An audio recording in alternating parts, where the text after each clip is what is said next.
Or good morning, good evening, and good afternoon. Welcome to NYSA Presents, where you see what you've been missing in 3D. And hello to all of you in our VR world, and welcome to New York.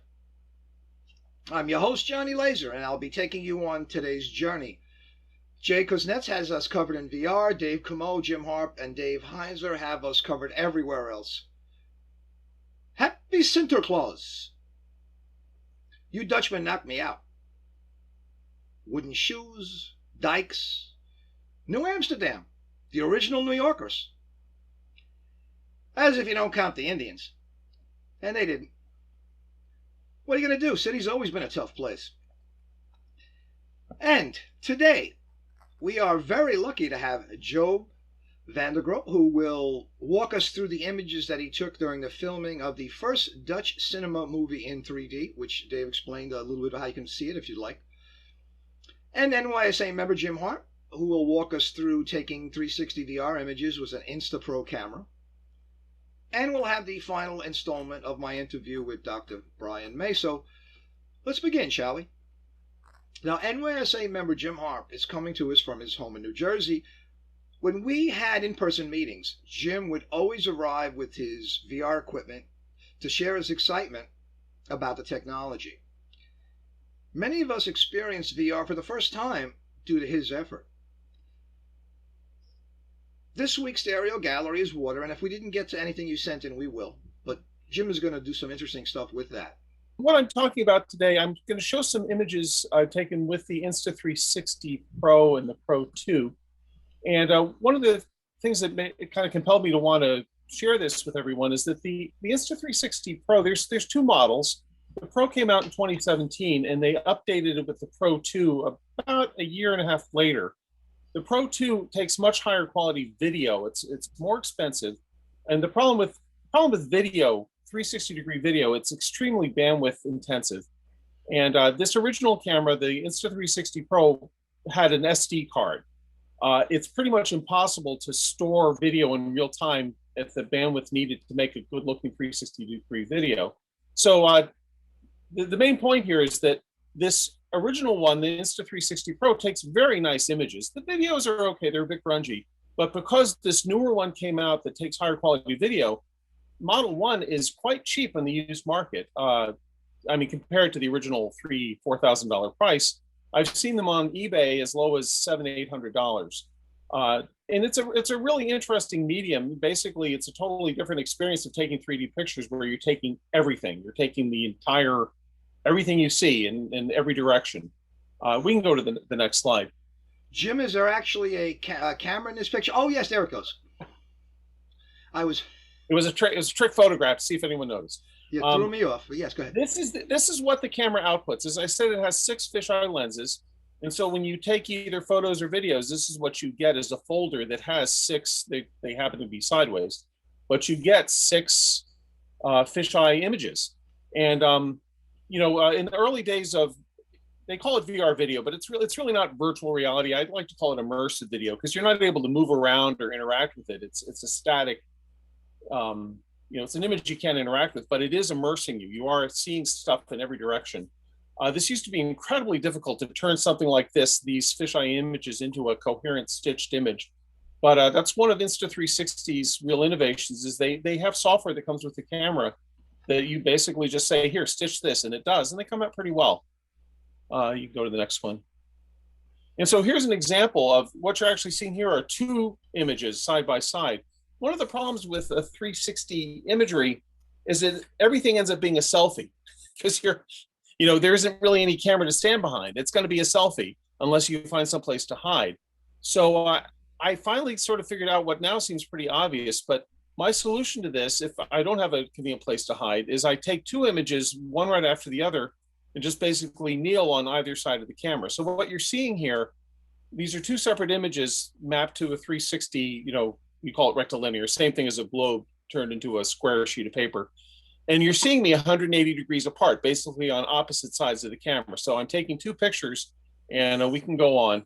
Are you tucking in there particularly to do that? Like, yeah, I'm kneeling as well. I'm trying to get myself as much out of the picture as I can. I'm kneeling in front of the tripod. I'm sure it must look very silly for people who see me there. Looks like I'm proposing to the camera 2 times as I take the pictures. No, you're apparently worshiping a bowling ball. Apparently, that's what. But Yep. How are you operating the camera? How Well, are you triggering the camera? you operate the camera with, you can press a button on it to take the pictures, but it has a smartphone app. Works in either Android or iOS. And the app is definitely the preferred way to control the camera. It gives you a preview of what the image is going to look like. You can actually preview it in a VR headset or a cardboard viewer or something. You can look at it in that format. It gives you much more exposure control. And it has lots of nice features. So it's a very well-designed app that runs the camera from a phone. So I'm actually sitting there, I'm kneeling, holding my phone, taking the exposure once I get in position. Now, I don't see a tripod leg. You got them pulled all the way in? How you doing that? That's a good. I think if we were to zoom in, you could sort of see them right on the bottom. But yeah, I basically collapse the tripod as much as I can while still keeping it stable, which is a challenge. You sure don't want to knock this camera over. I do have actually a weighted mic stand. I think it was an idea I got from you. I got a weighted mic stand that I use for some things when I'm really confident it's not going to fall over. Because basically the less stuff you have on the bottom, you can get a better image. So here's how I go about getting rid of myself to make it not a selfie. Those 2 images, I've taken one in Photoshop, pasted it over the other. So you can see I have basically both of my kneeling selves there superimposed. And we can go to the next one. Okay. And so all I'm doing is basically in Photoshop, I'm masking out the top image and then using a brush to paint myself away. I have the duplicate material from both images, and you could do, if you really wanted to be precise, I could go back to those 6 fisheye images and duplicate those and brush myself out of 3 of them and then stitch it from there. But this works pretty well. There might be some slight differences in how the pictures are stitched, but I really never noticed any problem. I do use a diffuse brush, so I'm not making a hard crop. I'm sort of like fading in one image over another. And I wish I had thought of this sooner. I took the camera to India years ago, and I was afraid to use it in all these places because I didn't want to walk away from the camera. So there were a lot of interesting images I could have gotten if I'd thought of doing this. It seems very obvious now, but at the time I didn't think of it. So this is my suggestion how you can have 360 imagery that's not a selfie. And we're going to be looking at a video with some, one of the challenges of this format, the ideal way to view it is in alt space or in a VR headset. Here we are with, looking at Zoom with computer screen. So what I've done is taken those over under images and turned them into anaglyphs. I've done a little bit of distortion where I've tried to basically, this stretches out the bottom and the top, similar to the way the Antarctic and the North Pole look huge on a rectangular globe map. So I've flattened them a little bit. I've shrunk the upper and the lower part. And what I'm showing here is I'm going to be showing some videos that pan across these images, these anaglyphs. And I found just panning across the 360-degree image really didn't give you a sense of place of where you were. It seems to work better to actually make it more than 360 degrees. So I'm taking half again of the image and pasting it onto itself on the right side. So you'll see these videos pan all the way across. So really what you've got there is, and we discussed this before a little bit, there's no forward and backward, there's a round. So yeah. It's a little, it's confusing if you think in the rectangular world of an image, or you really have to consider it. It's a hard one to do unless, now Jim's been doing it for quite some time, so it's very easy, and Dave Camo, they get it. So it's a little hard to get your head wrapped around. Hopefully you'll go away knowing a little bit more. Well, maybe you want to just start playing the videos, because the videos are just, I'm going through, I think, a couple of images from a huge cemetery in Paducah, Kentucky. I was working there a couple of weeks ago, and the Oak Street Cemetery is enormous. It just seems to go on for miles. And I thought it was an interesting subject for 360-degree photography, just because nothing else could really capture how enormous the cemetery was. Do you want to? I guess we need Dave Heiser to take us to the video. I'm going to unshare this so he can come on in a second. But we're actually going. Yes, those are the tripod legs at the bottom. You are seeing those tripod, and they look pretty ridiculous in 3D, don't they? Because you're seeing how distorted the camera has made it. So yes, you are seeing my tripod legs at the bottom here. There we go. Okay, if you want to, okay. We'll see DB, if you want to. Oh, and I should mention, I put up a link. I have a YouTube channel that has some video, which you can use. The YouTube VR app works great in a headset, VR headset. So if you're curious to see what kind of video these cameras produce, what you're seeing here, this is the Oak Street Cemetery. And it is in a sense a compromise, because of course, this isn't really the ideal medium to show a 360-degree image. But on the other hand, it is sort of interesting that you are getting a sense of just how massive this cemetery was. And I think what I've done here is, you can see I am panning across more than 360 degrees. You're seeing the same material kind of come back. And that as Dave Camo used an analogy, which I think explained this very well, is what you really can picture yourself that you're just standing at this scene on a little turntable, slowly spinning around. That's what's happening here. Now everything kind of comes up at the bottom. Is that just an artifact of the way when you're trying to show this? Exactly. Yeah. It's once again very analogous to when you're looking at a rectilinear map of the world stretched out from a globe. The top and the bottom, you picture that if it's a globe, they get very small towards the top, but we're stretching it out flat. So yeah, things become huge, and you can see there's a feeling as if the ground is really dramatically getting close to you right at the bottom. And that's just kind of an artifact of the fact that it's been enlarged. I tried to do a little compensation. I basically cut the lower 6 of the image, made it half as deep, but inevitably there's some distortion. But in a way, I sort of see this as its own kind of image presentation. It's kind of its own little medium here. And now, how are you making this video? I went into Premiere, and nothing, I wish I could say I was a big Premiere expert, just basically putting these anaglyphs, which were very long, much longer than the aspect ratio of the video, and then just using keyframes to go from one position to the position over 30 seconds. So you have very, very low tech presentation here, but it works well. I started with the anaglyph. I didn't use any of Premiere's 360 or 3D tools. This is a park near the Oak Street Cemetery. This was sort of my contribution to the fall. You had a fall topic, and then I think right after this, you're going to have my contribution to the water topic, where I'm going to go to Iguazu Falls. So you can create any number of stereo images from what you got from the camera. In other words, you can go back. Yeah, and I've done that before. You can make stereo pairs. In fact, one thing I used to do this at the in-person meetings is I would put something like this in what looked like a slide viewer, and put it in a phone. Yeah, this is Iguazu Falls. So here's my water contribution. And I would show it to someone and just say, hey, look at this slide. And it would look like you were looking at a slide. And I'd say, now turn around. And they would suddenly realize, wait a second, it looks like I'm looking at a slide, but I can turn my head around and see the entire scene in every direction. And this is the still that I showed a few moments ago, correct? Yeah.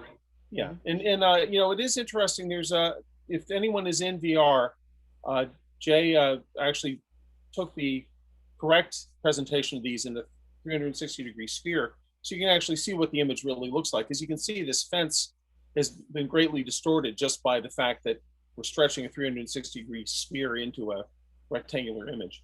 But you do get, once again, these are just massive places. This is the sort of, you're standing at something like this.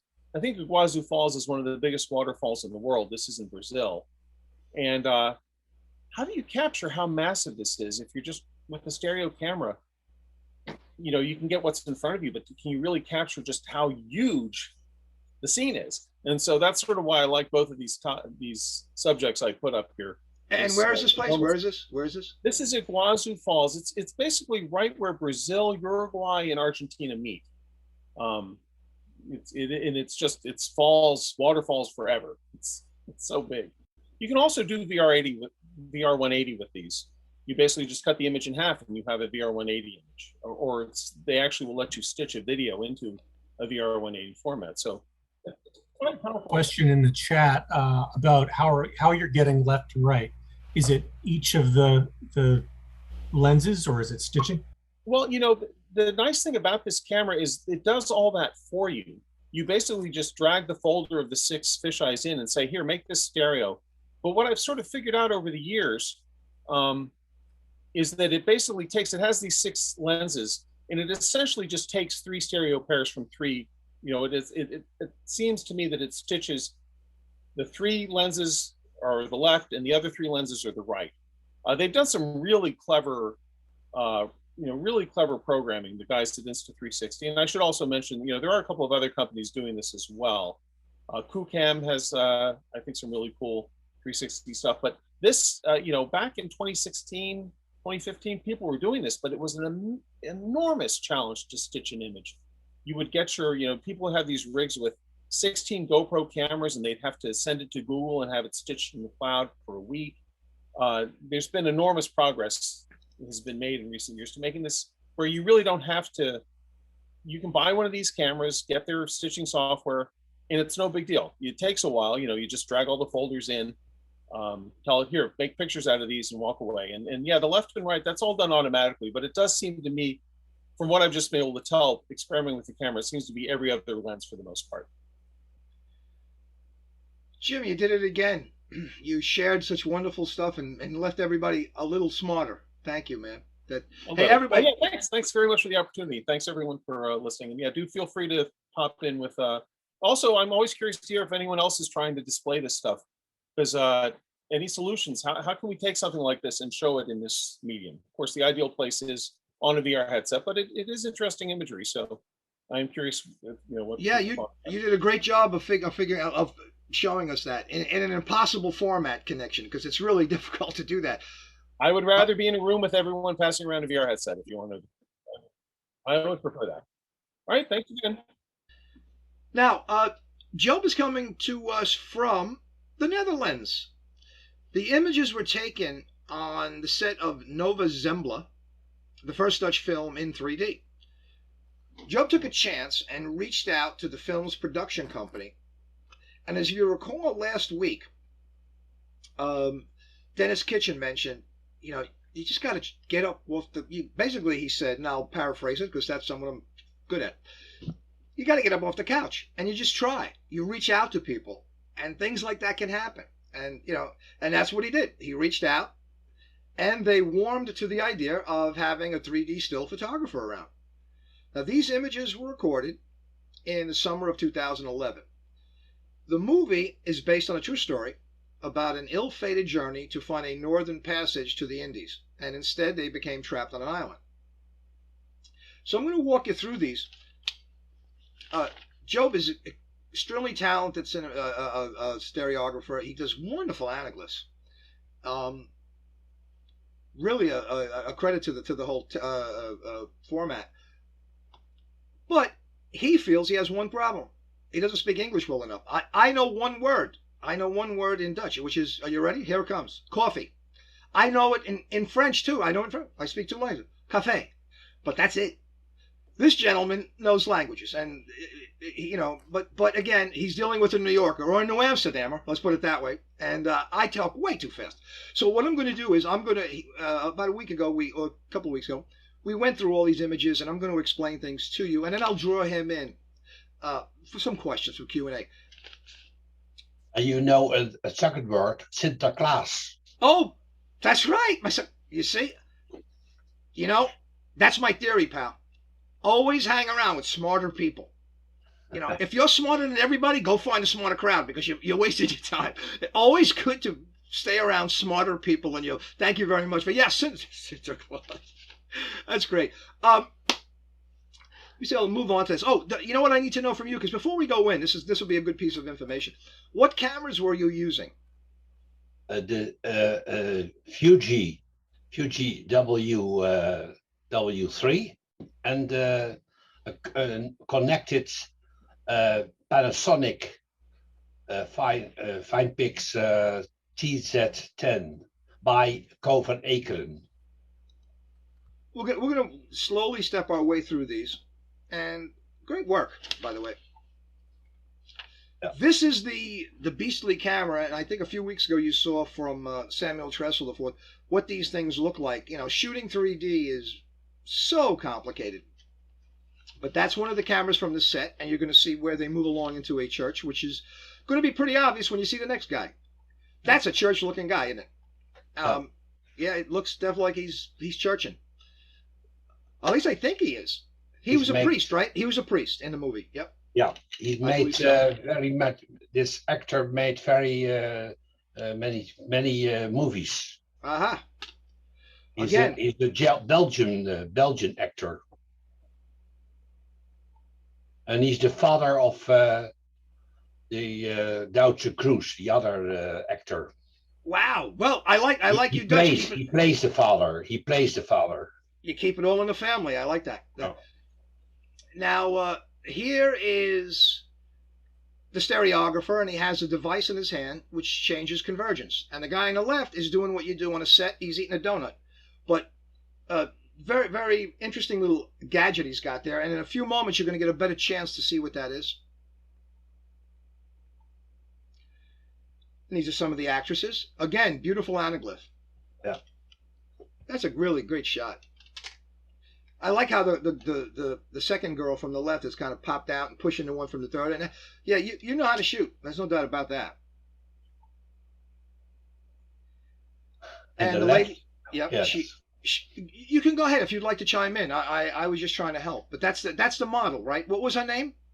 Yeah, Duitse Kroes. She's a model, a picture model of L'Oreal.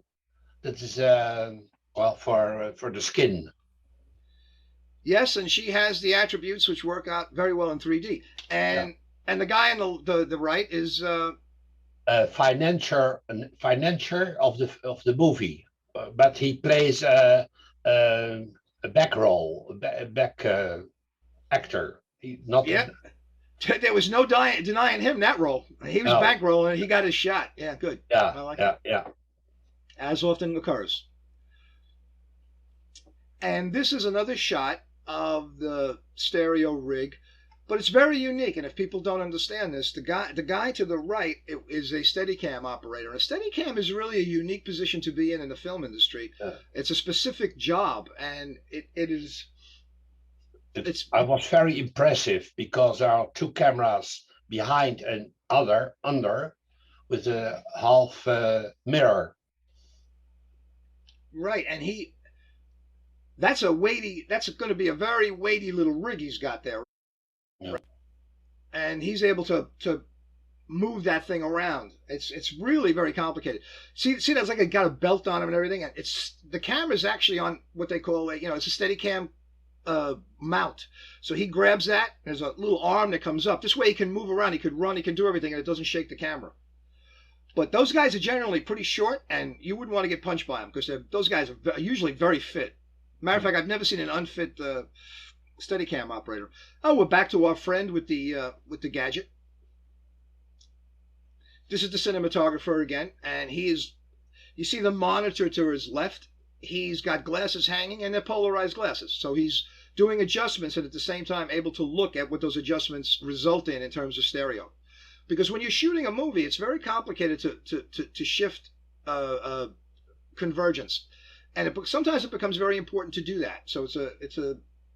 He had to correct it by looking on the screen in time.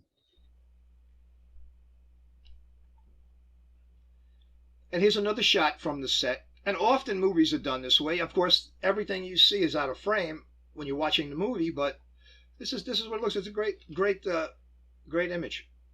Man, that's great.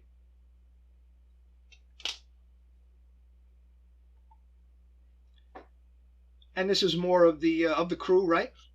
Yeah. Looks like he's got the Steadicam again. Camera. Now, where is it? Where is this church? In Amsterdam, an old church. It will not used by the religion community. Not anymore. Oh, you said not any. Wait a minute. You said the religious community not anymore? No. By the religion group. Gotcha. Will not use. Well, that's smart. That's good marketing. Put the church near the religious group. I like how they think. The old church. Yeah. Mm-hmm. Again, the camera. How many days did they shoot in the church? Well, I think 2 days. Oh, 2 days, man. They know what they're doing.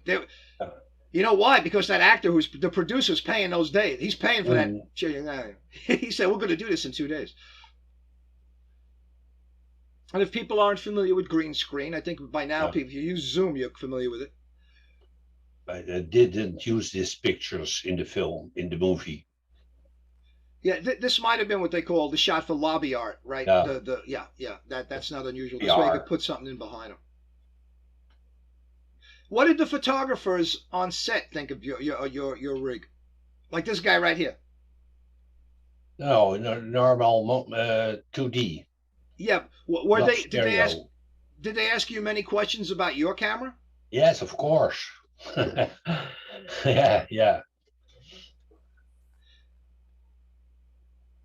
Now this part was cut out of the movie. This is actually a sea monster from the North Sea, and no, it's obviously it's a camera, but look at the chaos. That's what that's how it that's what it takes to shoot a 3D movie. It's literally this is what you got to do, and you'd say to yourself, well, why don't they organize those wires better? I'll tell you why they don't. Because if something goes wrong, you want to be able to track that wire back. If it's in a nice, neat loom, so that that nothing. By the time you figure it out, that producer guy's firing you because you're taking too long. So literally, that's why that mess is. It's. But I think it makes a great monster. The second camera is above and not under. See. Now the first is on the left side. Yeah. And this is a very simple thing. They're aligning the camera. Yeah. How many? Do you recall how many days you shot on the beach? Well, an evening, they shoot. Well, I think 5 scenes. Not anymore. How was catering? These scenes were not used in the movie. I saw it later. Okay, that was a bad joke. She are lovers. Oh, they never used that shot. Now, people don't understand this. What's happening is the guys to the left are using that gadget to reflect light onto the actors. People don't understand that. Yeah. And you see the North Sea. Ah, it's the North Sea, is it? Yeah, between England and Holland.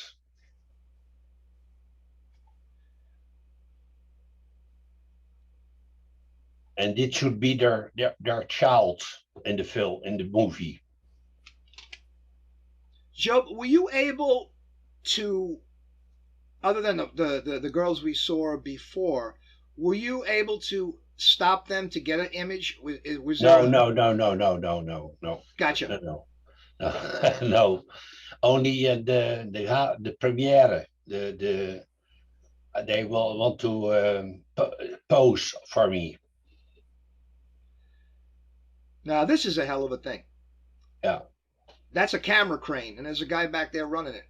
Yeah. That's another thing. They have, that's an exclusive kind of art and job in the movie business. There's a thing called a jib or a camera crane. That's probably closer to what would be a jib, which is a smaller crane, basically. But that's another skill that is paid a certain amount because that's a job that someone really has to learn how to do. If you ever ran one of those things, it's incredibly complicated because look at the cantilever effect. That thing is all the way out there. He's got to control that, and it's a few dollars associated with the camera on that end of that crane or jib. So he's really got to be very elegant and careful. And plus, the point is, it's not just rocking it around. It's literally trying to get the shot that the director wants. So it's really these are all tremendous skills. Yeah. And this is another sea monster from the North Sea. This thing actually crept on in the middle of the set. Could you believe it? No, this is just unbelievably beautiful. Speaking of beautiful. Now, this was the premiere, correct? Yeah.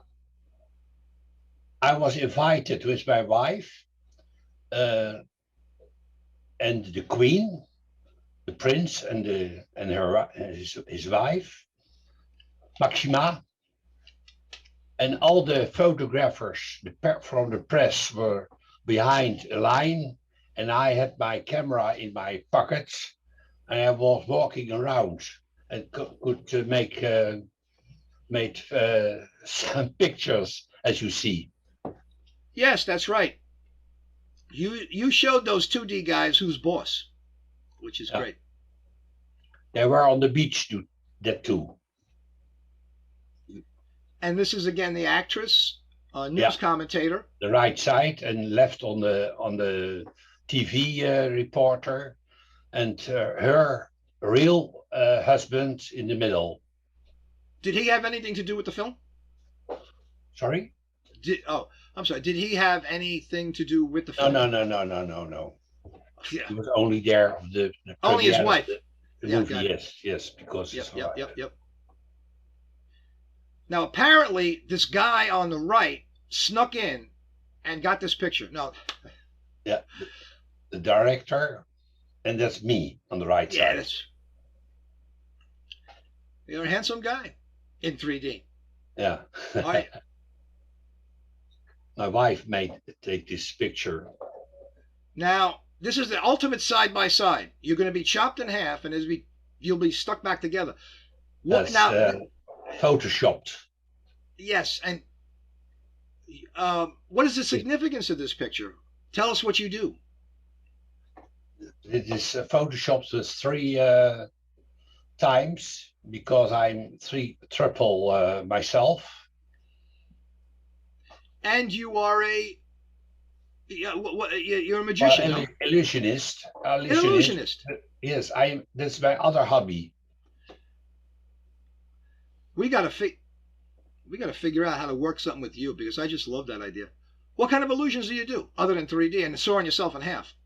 Well, some this kind, but also little magic, table magic. You must be so much fun at the Santa Claus parties. Yeah. The kids must be freaking out when you're there. It's so wonderful, man. Yeah. The moment you've all been waiting for, I guess, or I've been waiting for, the last part of my interview with Dr. Brian May. If we're ready queued up, I'll disappear and be back with you at the end.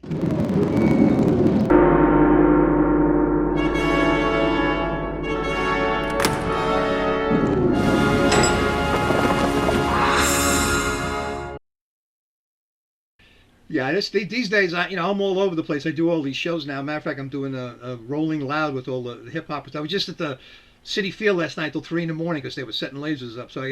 But I shoot as much as I can, and it's good because what you get, the benefit of the digital age, obviously, it gives you metadata, it tells you when you shot it, where So I often think of Denny. I often think of you guys, and I realize how difficult it is to go back in history. So having these little data points. Even the shows, when I do the show, I catalog everything because I know somewhere up the road somebody's going to be a detective like as good as Denny, and going to want to track back and every little detail, every morsel, and that's what I've been trained in your books about. Every little morsel of information can lead to something, so you got to leave a breadcrumb trail. True, yeah, a trail of breadcrumbs. You're right. That's right. Just to make it easy for somebody to ferret out details. Yeah. I tell you what, people like T.R. Williams sure didn't do a lot of breadcrumb. It's so hard to find. It's only like 150 years ago, but it's so hard to find information on these people, these pioneering photographers, as you know. And my book on the life and work of T.R. Williams still isn't done because I'm still not quite sure that we got everything.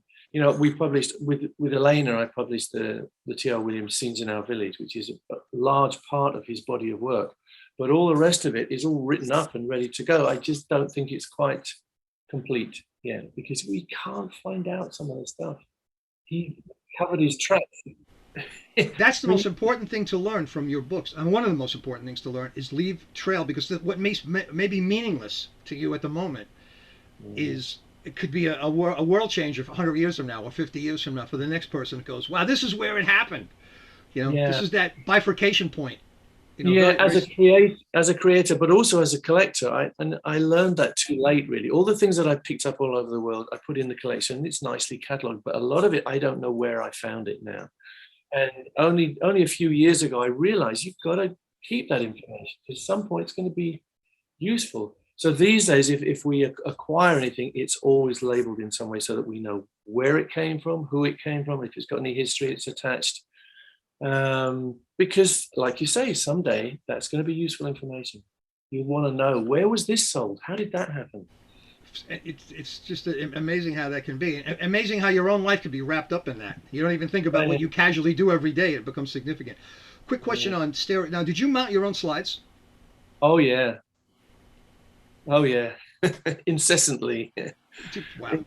In the cardboard mounts that you had to iron, and also in the little foil aluminium mounts that you fold over and put So what you would do is go on the road, take pictures, like whatever shots you take, and when you got back home, you, amongst other things, sit back and... Yeah, I had my kit with me on the road, actually. I remember ironing in hotel rooms, because you have to iron around the edge to make them stick. Oh, no, I had that with me. I still have that box of the mounting kit and the bits and pieces. Yeah, I did a bit on the road.